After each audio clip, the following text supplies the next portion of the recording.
Good evening, everybody. So I was asked to depress you. Look, so basically I just want you guys to think about the uncertainty in the physical realm in terms of during the crucifixion. This is now to the perspective of the disciples. This is their hero. This is the Messiah. This guy is able to beat and overcome victory and have victory within the natural realm without even picking up a sword. So there's people who want to push him off of a cliff, and he moves through them. How insane is it that the Jews have had a warrior constantly winning battles all the time? That's what they know. That's how this works, right? Now there's this guy, he speaks words of love. He heals people, right? Who's this guy? It seems as if he can't lose. So the disciples, from that perspective, they look at him, and now, out of his own will almost, they look, why are you not stopping them? Why are they nailing you to the cross? Why are you doing nothing? They're breaking your bones. They're whipping you to pieces. You said this was going to happen, but like this doesn't make any sense. There's just a sense of disparity with the disciples. Also, another thing as well, when you look at them from the perspective of, there's now a future and a hope for Israel through this man. He's going to show us the way. There's now meaning for the future.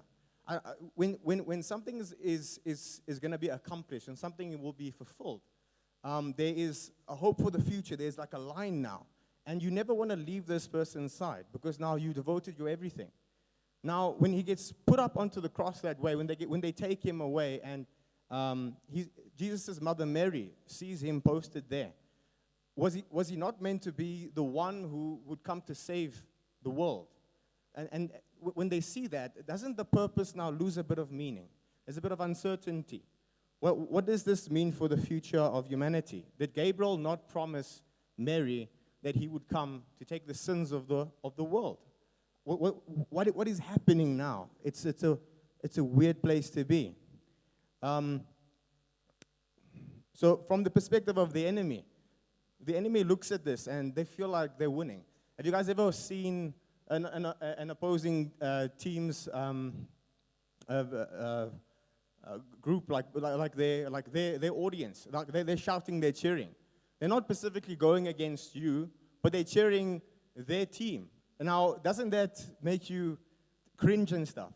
So, like, from some perspective, it's like these guys are winning. They're not supposed to be winning. They're the enemy, right? The devil, the demons, the unrighteous people, the Pharisees, these guys were spitting in Jesus' face, and it's some type of unrighteous, like, what is this? What's happening, right? The valley of the shadow of darkness that David talks about, he walks in that. In Hebrew, it's salmawet, which means the darkest shadow. It's not really a valley. It's more the deepest, darkest shadow that exists, right? Now, the thing is that, and I know to some degree, it may seem like a despairing position to be in. Like, where am I supposed to go from here? What am I supposed to do?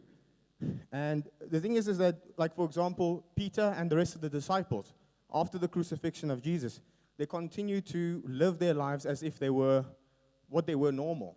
Peter becomes a fisherman again, and the rest of the disciples, they disappear. I mean, Peter completely rejects Jesus completely. And Mary as well, she looks at her son that is like beaten in the way that he was. So it's like, how do I move past this, right? But isn't it funny how it is exactly in that type of darkness that exists that the light comes through?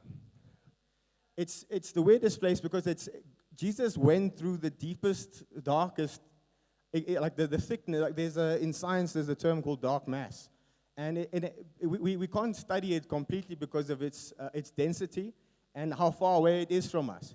But it's almost a place of nothingness.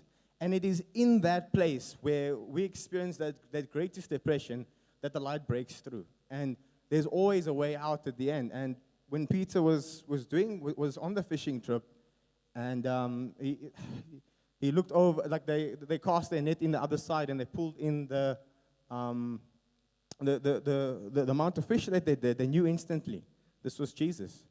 And it's just in that place of desperity that Jesus just broke through.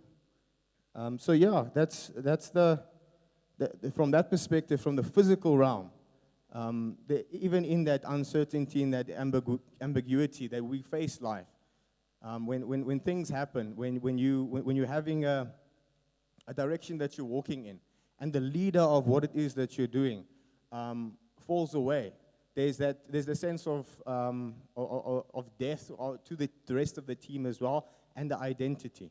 But God just has that power of restoring even in those places. So yeah, thank you so much.